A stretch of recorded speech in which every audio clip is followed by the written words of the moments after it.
Trong cái hang san hô này thì em Thọ phát hiện một con ốc hoàng hậu này cô chú anh chị. Loại ốc hoàng hậu này thì còn có tên gọi khác là ốc đuôi cong nha. Loại này có giá trị lắm. 1 ký sống như thế này thì em về bón như Tân Lá, người ta thu mua được khoảng 500 đến 600 nghìn 1 kg.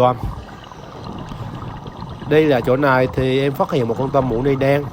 Tôm mũ ni đen thì khoảng 8 đến 900 nghìn 1 ký. Loại này là thịt ăn ngon lắm. Ở dân biển tụi em thì thích ăn thịt loại này nhất nha. Thịt nó rất là thơm và ngọt. Những loại tôm hùm hay là tôm mũ ni thì nó hơi ít thịt, chứ thịt thì rất là ngon, nhưng mà nó không có nhiều thịt như mấy tôm sú rồi. Chỗ này em Thọ phát hiện một cái con tôm tít đây. Tôm tít này là tôm tít vàng nha, con rất là to. Cô chú anh chị để ý thấy không, gần cái hòn này nó có một cây nấm biển nè, nó cũng tựa như trên đất liền á. Dưới biển thì nó cũng có nấm nha. Tôm tít này thì nó rất là vàng luôn, nên tụi em sẽ dùng cá để mới làm mồi câu.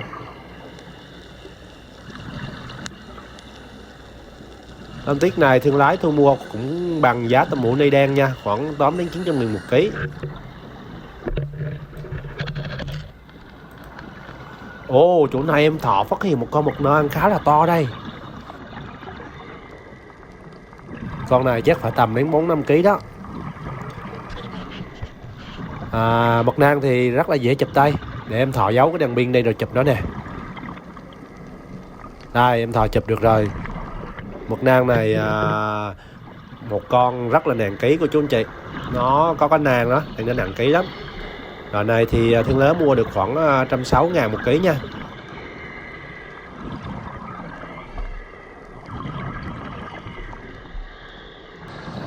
Di chuyển lại chỗ bờ cát này thì tiếp tục có một em tôm mũ ni. Em này nó đang nằm trên một cái tảng đá này. Tôm mũ ni đen rất là dễ bắt, chỉ cần chụp cái đuôi của nó là được thôi.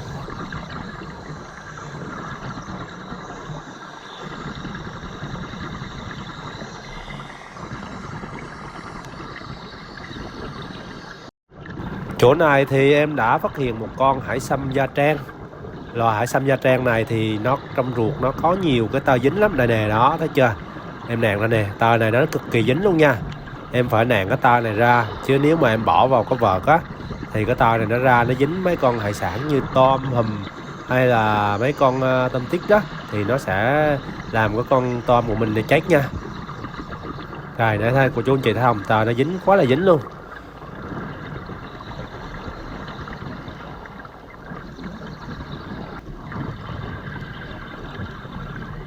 Ồ, chỗ này em được một con hải sâm vú tráng nè. Loài hải sâm vú tráng này rất là mát, nhưng mà con này hơi nhỏ nha, nó chỉ loại ha thôi. Chứ nếu là một thì được khoảng tầm 1 triệu 1 ký lần đó.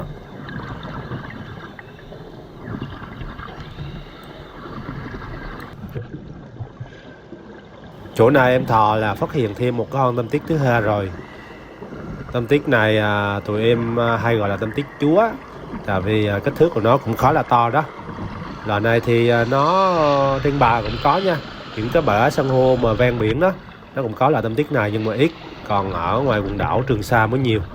Ở nó sống tầm nước khoảng 10 mấy 20 mét nha. Hang của nó khá nhiều, nước cạn thì cũng có nhưng mà ít hơn. Loài này sống thì chủ yếu săn cá, nó sẽ làm hang như thế này. Cá mà chạy qua thì nó sẽ chụp và kéo xuống hang để làm mồi. Đây, con này thì em kéo lên được rồi. Một con như thế này thì trung bình khoảng 3 lạng nha.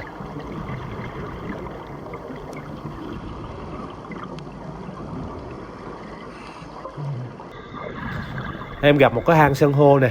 Trong những cái hang như thế này rất là dễ có tôm mũ ni hoặc là cá mập quỷ. Nên tụi em khi gặp là phải soi những cái hang này cho thật kỹ. Đây thì em phát hiện một con tôm mũ ni nè cô chú anh chị. Đó, tôm mũ ni đen thì nó hay ở trên hang như thế này, ở trên cái cửa hang này. Điểm này thì nãy giờ em được cũng khá là nhiều tôm mũ ni đen.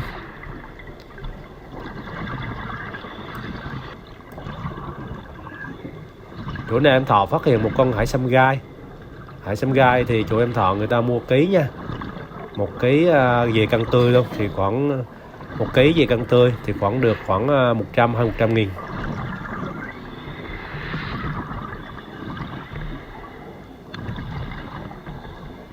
Đây, gần đây thì em được thêm một con nữa luôn rồi. Hải sâm gai thì nếu mà được thì anh em để ý gần đó rất hay là dễ có. Nó một cái rạn san hô nhỏ nó sẽ hay ở chung. Đây con thứ ba rồi, quá là may mắn luôn cô chú anh chị.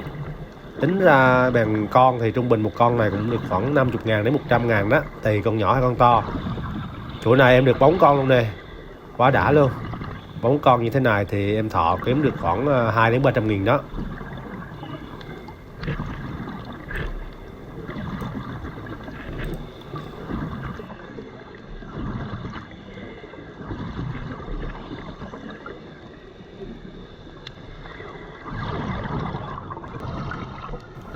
Còn đây là một em hải sâm lựu của em, gọi là con ấu tơ. Loại này thì kích thước nó rất là lớn, to hơn hải sâm ra rất là nhiều. Nhưng mà trong cái ruột nó thì nước nhiều lắm nha, nên là nó cũng rất là hao. Ồ, bãi cát này có một em tôm mũ ni nữa nè. Thường thường tôm mũ ni thì nó hay ở trong rạn đá san hô, cái ít bò ra bãi cát này đó. Không biết em này sao mình đi lạc ra đây luôn.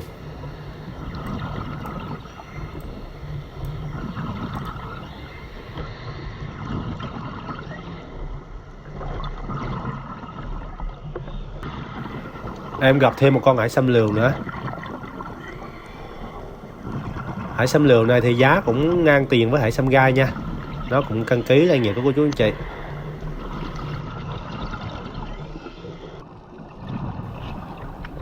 Thêm một em hải sâm gai nữa. Đây, phía trước có em luôn nè. Hải sâm gai nãy giờ đi trúng điểm rồi cô chú anh chị, nên em hay được 2-3 con một chỗ nè.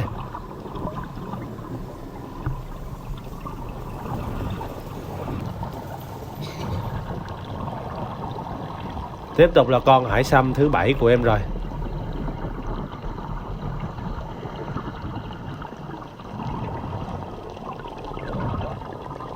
Đây, phía dưới em đã phát hiện thêm hải sâm gai đây.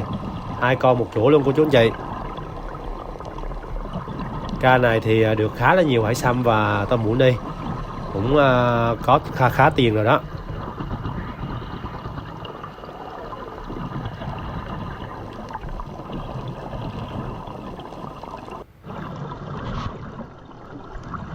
Ồ, phía trước hình như em phát hiện có một con mực nang nó đang chạy kìa. Đúng rồi, con này để coi cũng được khoảng 3-4 kg đó. Đây em là tiếp tục chụp tay. Đây em là tiếp tục chụp tay nữa. Mực nang thì tụi em chụp sống nhưng mà không có bán sống nha. Chỉ những con nhỏ 1 kg mấy 2 kg thì mới hay để nuôi sống về bán thương lái thôi. Chứ con to quá thì giá trị nó cao á, nên là bán rất là chậm. Vì vậy thương lái người ta không có thu mua những con đó. Phía dưới em phát hiện một con tôm mũ ni đen ở đây. Wow, ca này tính ra là cũng được nhiều tiền rồi đó cô chú anh chị. Làng biển thì hên xui lắm, nếu mà gặp điểm thì anh em được nhiều hải sản, bán có tiền. Còn nếu mà trật điểm thì cũng không có gì hết á. Di chuyển lại đây thì em đã phát hiện thêm một con tôm tiết thứ 3 rồi. Tôm tiết này thì tôm tiết này một hang nó hay ở 2 con lắm. Ở trên thì con đực nó sang mồi nha, nó kiếm xuống cho con cái ăn. Còn con cái thì nó ở dưới thôi.